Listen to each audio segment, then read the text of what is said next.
What's going on, everyone? I'm Encore, and this is Tomorrow Never Comes.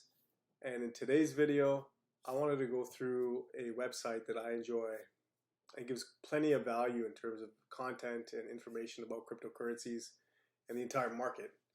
So let's just jump right into this. So we're going to go to our friendly Google Chrome, and we are going to put in CoinMarketCap. All right, so what's so good about this site? All right, so we get a lot of information here. So first things first is market cap. And so market cap is what is the value of the entire cryptocurrency market. All right, and if you click, it says 1.7 trillion here. If you click on it, it'll show you the total current. Okay, now what's crazy about this is if you look at it, back in November of last year of 2021, we're at almost $3 trillion for the total market. Okay, so 1.7 trillion today, 2.9 in November of 2021. So almost half of what it was. Okay, so it's a pretty big drop. So this gives you a good indication of where the market is headed as a whole. And then you can actually go out here, go down further here and see what is the market cap when you remove Bitcoin. All right, so Bitcoin takes up the lion's share of the market cap. So right now sitting, and it'll show it right here. If we go out of here, you'll see that Bitcoin is about $730 billion in market cap. So that kind of plays out to where it is now. What's also great here is that it'll tell you the total market cap based on Bitcoin dominance, or just the Bitcoin dominance itself. So if you look up here, it's got 42.4%. So what does that mean? So that means how much of Bitcoin, or how much of the total market does Bitcoin take up? All right, and when I scroll down here, you guys will see that right now we sit right over here, about 42.3%. But you can see here, we're dating back to 2013. Bitcoin took up like 94% of the market. Okay. Then in 2020, which is the lowest that has dipped since 2013, we're at 32% of the market. Okay. So we're not far off being at 42.3 from the all-time low of Bitcoin dominance. And so what does that mean exactly? So really what that means is that you're getting the rest of the market. There are other projects, other protocols that are actually taking up space in a good way. So they're getting a lot of traction, they're getting a lot of support, and so they're eating into that, they're eating into the cryptocurrency pie that Bitcoin has had a strong hold over. All right, now still, by far and away, the biggest majority in that pie is Bitcoin.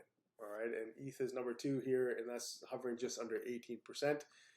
And then also here you'll see ETH gas, which is GUE. It's called GUE, and it's right now sitting at 48 for transactions. So anything under 100 is pretty cheap. The lower you go under 100, obviously the cheaper it is.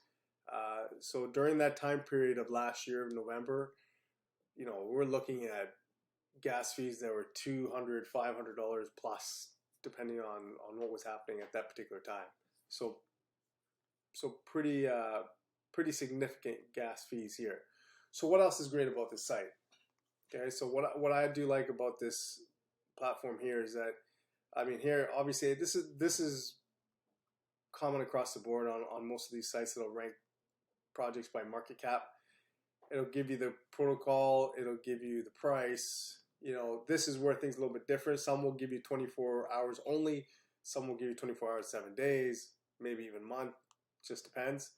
It's just really tracking the progress over the last 24 hours or 7 days. Here's a market cap, all right, the volume and circulating supply. So these two columns, market cap, and circulating supply, are very important. And of course, over here, they'll give you the chart of what it looks like, okay? So what is circulating supply? So you got to think of every single protocol here is it's like a company.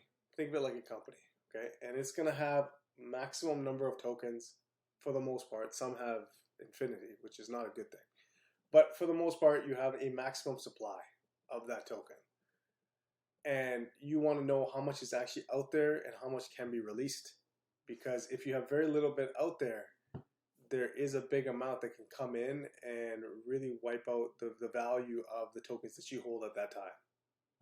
So think of it, if you're thinking of it in a share perspective, like stock market, you know, if you've got some shares that are valued at X and the company itself holds a bunch of shares that they're going to flood the market with, it's going to dilute the value of your shares. So same thing here, right?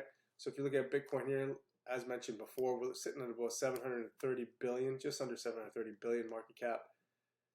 And our circulating supply here, which is always the biggest bonus when it comes to Bitcoin, the biggest plus, is that we have just under 19 million Bitcoin that have been mined, and our total supply is 21 million. That's it. No more than that ever. Okay? And so it sits right here. So that's why this column, circulating supply and market cap, are very good.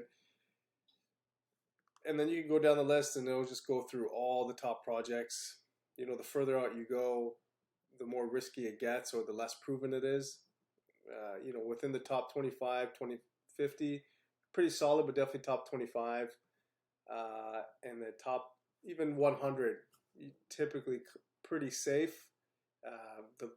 Again, the lower it goes, the more risky it can be. What else I like about this site is the fact that you can actually, you know, kind of go through categories of which protocols fit under what categories. Now, when I say that, when you look at DeFi, which is decentralized finance, that's more of like lending, borrowing, all of that kind of stuff. So what platforms or protocols allow you to do that or integrate with that type of system?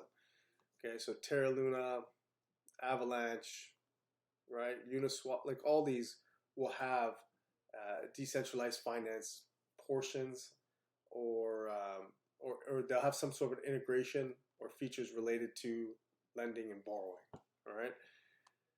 Then you have NFTs, and here's where it gets, you know, there's overlap here, because what is classified as NFTs also can fit under metaverse, because those two are so intertwined these days, right? So perfect example here, NFT right at the top.